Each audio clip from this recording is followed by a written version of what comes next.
Fry, আর সেটা যদি হয় আবার কেএফসি স্টাইলে, তাহলে কেমন হয় বলো তো? ঘরে বসে যদি আমরা কেএফসি স্টাইলে চিকেন ফ্রাই খেতে পারি, তাহলে কি আর রেস্টুরেন্টে যাওয়া লাগবে বলো? আর যাদের বাচ্চা আছে তাদের তো সব সময় একটা বায়না থাকে, চিকেন ফ্রাইটা ভালোবাসে না এমন কেউ পাওয়া যায় না, বড় বলো আর বাচ্চা বলো। নমস্কার, কেমন আছো সবাই? টুইন বেবি আর মমসের আরও একটি ব্লগে তোমাদের স্বাগত জানাচ্ছি। আজকে শুক্রবার, আর ঘড়িতে বাজে এখন 7টার মতো, সন্ধ্যা 7টা। আমি একদম সন্ধ্যা 7টা থেকে তোমাদের ব্লগটা দেখাচ্ছি। দেখো, আমি কিছু চিকেন নিয়েছি, মানে যেগুলো বুকের মাংস হয়, চিকেনের হাড় ছাড়া যে মাংসগুলো, সেগুলো আমি ছোটো ছোটো করে কেটে নিয়েছি। এগুলো দিয়ে আমি আজকে ফ্রাই করব। তোমরা চাইলে হাড় সহ লেগ ঠেক যে কোনো মাংস রাখতে পারো। তো আমি এগুলো তাড়াতাড়ি হয়ে যাবে, যেহেতু আমার হাতে আজকে সময়টা কম। আর আমি লেগগুলো, মানে হাড়ের মাংসগুলো দিয়ে আজকে দুপুরে রান্না করে ফেলেছি চিকেনটা। আর এই বুকের কিছু মাংস আমি রেখে দিয়েছি। আর কী কী মশলা দিয়ে ম্যারিনেট করছে সেটা আমি দেখাচ্ছি, বলছি। তোমার নুন দিয়েছি, হলুদ দিয়েছি, মরিচের গুঁড়া, জিরের গুঁড়া, তারপরে গরম মশলা গুঁড়া দেবো। এই যে এটা হচ্ছে গরম মশলা গুঁড়া। আর এর আগে নুন, হলুদ, জিরের গুঁড়োটা আমি দিয়েছি, আর মরিচের গুঁড়া দিয়েছি এর আগেরটা। আর এটা গেল গরম মশলা গুঁড়া গেল। আর এই যে আদা রসুন বাটা, এটা দিয়ে আমি ভালো করে ম্যারিনেট করবো। একটু টমেটো কেচাপ দেবো। টমেটো কেচাপটা আমার ঘরে আছে, না থাকলে স্কিপ করতে পারো, কোনো সমস্যা নেই। এই যে আমি ভালো করে এটাকে ম্যারিনেট করে রাখবো। একটু পরে টমেটো কেচাপটা দিচ্ছি, দাঁড়াও। দিয়ে এটাকে আমি আধা ঘন্টা রেস্টে রাখবো। কিন্তু আজকে আমার টাইম কম, যেহেতু 7টা বেজে গিয়েছে, বাচ্চারা এখনই বলবে কিছু খাবো মা, এখনও হয়নি, তো আমি 10 মিনিট রেখে দেবো। তোমরা যতটা সময় রেখে দেবা ততটাই ভালো। আর যেহেতু আমার আজকে বুকের মাংস, তো মানে চিকেনের হাড় ছাড়া মাংস, তো এটা বেশি সময় না রাখলেও হয়। হাড়ের মাংস হলে একটু বেশি সময় রাখলে ভালো হয়। তো সেজন্য আমার চিকেনের আমি এই মাংসগুলো নিয়েছি। তো এই যে টমেটো কেচাপের মিনি প্যাক আছে আমার কাছে, অনেকগুলো মিনি প্যাক এনে রেখে দিয়েছিল বাবা। এই চিকেন ফ্রাই খাওয়ার জন্যই টমেটো সসটা বেশি লাগে। তো ওই টমেটো সসটা আমি এই মিনি প্যাকের এক পাতা ধরে আমি দিয়ে দেবো, পুরোটা দিয়ে ভালো করে ম্যারিনেট করে ওটাকে রেস্টে রেখে দেবো। 10 মিনিট রেখে দেবো আজকে আমি এটাকে রেস্টে রেখে। তারপর আমি তোমাদের বাকি উপকরণগুলো দেখাবো, আর কি কি লাগবে সেটা তোমাদের সঙ্গে দেখাবো। সেটাও একদম স্কিপ করবে না, দেখে নাও। কেএফসি স্টাইলে যদি চিকেন ফ্রাই খেতে চাও, তাহলে অবশ্যই এভাবে করবে, দেখবে একদম রেস্টুরেন্টের মতো স্বাদ, গন্ধ কখনো আলাদা কিছু লাগবে না। আর খুব সাধারণ জিনিস দিয়ে করছি, যেগুলো আমাদের ঘরে সবসময় থাকে, যে মশলাগুলো দিলাম।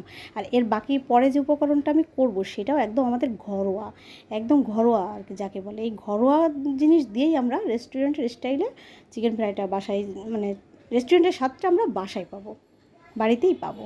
তো এর থেকে আর কি ভাবা যায়?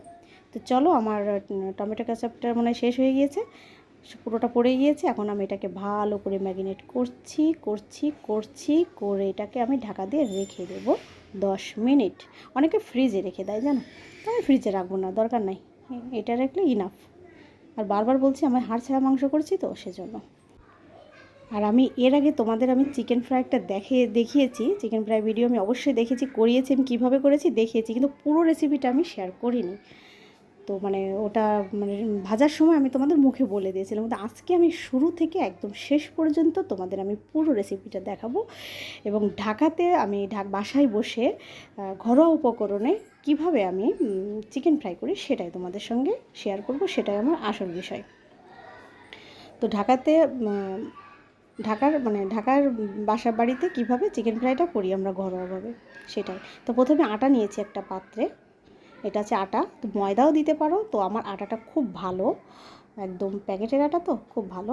তো আটা দিয়ে কাজ চালিয়ে দেবো, কোনো সমস্যা নেই, একদম বুঝতেই পারবে না এটা আটা না ময়দা।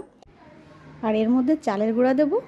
আমার মনে হয় চালের গুঁড়া সবার ঘরেই আছে, কম বেশি সবার ঘরেই চালের গুঁড়া থাকে। তারপরে নুন দেবো, আর একটু হলুদ দিয়ে এটা একদম মাখা মাখা করে নেবো, ঝুরঝুরা মাখা করে নেব। আর আমি এর মধ্যে এখন একটু নুন দিয়ে নেবো। নুনটা হচ্ছে স্বাদের জন্য। এই যে দেখো, একটু পরিমাণ মতো তোমরা নুন দিবে। নুন দিয়ে আমি এখন এটাকে মাখিয়ে নেব। আর একটু হলুদ দিয়েছিলাম, সেটা পরে দিয়েছিলাম, হয়তো স্কিপ হয়ে গিয়েছে। হলুদটা দিলে কি হবে, কালারটা আসবে। আর নুনটা তো স্বাদের জন্যই, আর হলুদটা না দিলে কি কালারটা সাদা আসবে। দেখো কি সুন্দর ঝুরঝুরা হয়েছে একদম মাখাটা, দেখো কালারটা কিন্তু ভালোই সাদা সাদা হয়েছে, চালের গুঁড়ো দেওয়া হয়েছে তো সেজন্যই। তো এর মধ্যে আমি এখন, চলো দেখতে যাব ম্যারিনেট করা মাংসটা এখন কেমন হয়েছে, সেটা তোমাদের সঙ্গে দেখাচ্ছি। এই যে দেখো, মাংসটা কি সুন্দর কালার আসছে, দেখছো, একদম মাখা মাখা হয়ে আছে। এই যে এক পিস মাংস তুলে দিলাম, মিশ্রণটার উপরে। তারপর এটাকে এর উপরে মিশ্রণগুলো উঠালাম, মানে চালের গুঁড়ার আটার যে মিশ্রণটা ওটা উঠোচ্ছি, আর ওটা ধরে ধরে চাপ দিচ্ছি। মাংসটা চাপ দেবে না, মিশ্রণটা দিয়ে চাপ দেবে। হ্যাঁ, মিশ্রণটার উপরে দেবে, দিয়ে দিয়ে মিশ্রণটা সহ ওটাকে চাপ দিয়ে দিয়ে মোটা, প্রথমে মোটা বানাতে হবে। বানায় তারপরে ওটাকে ঝাড়া দিতে হবে। এই যে দেখছো ঝাড়া দেওয়ার পরে বাকি মিশ্রণটা পড়ে যাবে, বাড়তি মিশ্রণটা পড়ে যাবে, আর যেটা ওর গায়ে লেগে থাকবে সেটাই ভাজি হবে। যেহেতু ওটা তো ভিজে ভিজে থাকে না আমার ম্যাগনেটটা, এর জন্য মশলার সঙ্গে যেটা মাখার মেখে গেছে, এখন বাড়তিটা আমি ঝরে পড়ে যাবে। দেখো ঠিক এরকম হবে। এরকম হলে দেখতে একদম রেস্টুরেন্ট স্টাইলে আসবে, কেএফসি স্টাইল থাকে বলে। দেখো আমি আরেকটা তোমাদের দেখাচ্ছি। দেখো এইভাবে মাংসটা দিলাম, দিয়ে ওর উপরে মিশ্রণটা দিলাম, দিয়ে চাপ দিচ্ছি মুট করে করে। মাংসটা চাপবে না, ওর উপরে মিশ্রণটা দিয়ে সেটা সহ চাপতে হবে। হ্যাঁ, এই যে যতটা চাপছি, তারপরে মাংসটা ঝাড়া দেবো।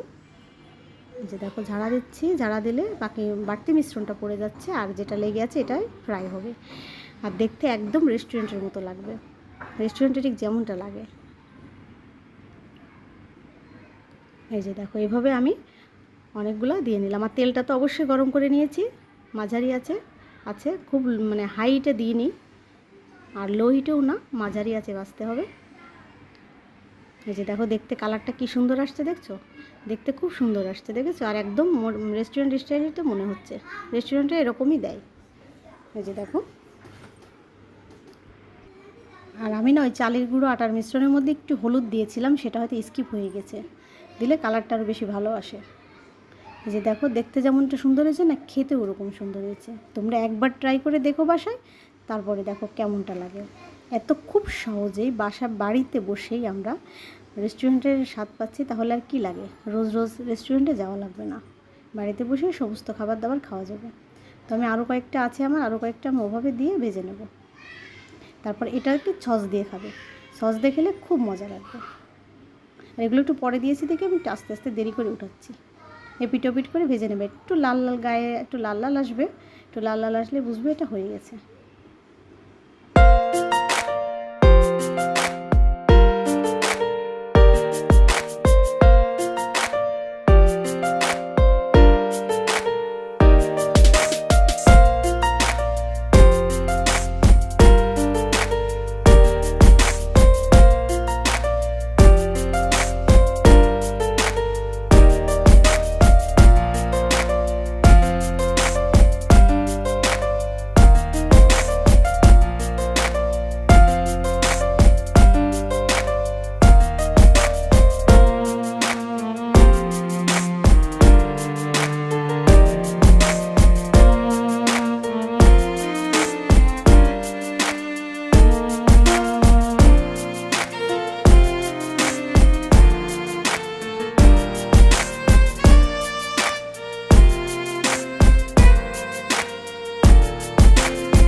তো এই যে দেখো আমার ভাজা শেষ। দেখো দেখতে যেমন সুন্দর, খেতেও খুব সুন্দর, একদম রেস্টুরেন্টের মতো দেখা যাচ্ছে না?